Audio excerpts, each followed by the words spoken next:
यहाँ मिलते हैं लोग मतलब के सनम, मतलब के सनम, मतलब के सनम। हाँ यहाँ मिलते हैं लोग मतलब के सनम।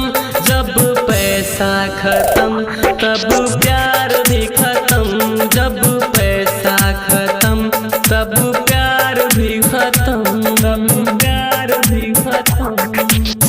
कैसी है यह हमारी तकदीर, हर तरफ धोखा ही पाया। दिल में तो है प्यार ही प्यार, लेकिन हर तरफ बेवफाओं को ही पाया। अब प्यार भी खत्म।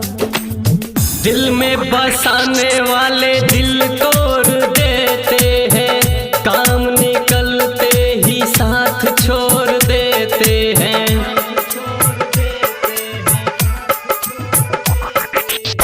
दिल में बसाने वाले दिल तोड़ देते हैं, काम निकलते ही साथ छोड़ देते हैं।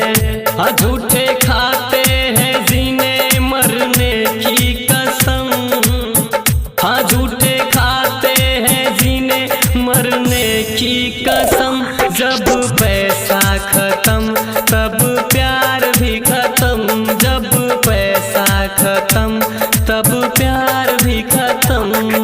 DJ Sumit Satish रईमा, DJ Sumit Satish रईमा। आप सुन रहे हैं खजौली से पीपी म्यूजिक की शानदार प्रस्तुति। जब पैसा खत्म तब प्यार भी खत्म। खुद से ही खुद को यहाँ खोना पड़ता है, दिल लगा कर यहाँ रोना पड़ता है, रोना पड़ता है। खुद से ही खुद को यहाँ खोना पड़ता है, दिल लगा कर यहाँ रोना पड़ता है। बेवफाओं की दुनिया है बड़ा बेरहम, बेवफाओं की दुनिया है बड़ा बेरहम। जब पैसा खत्म तब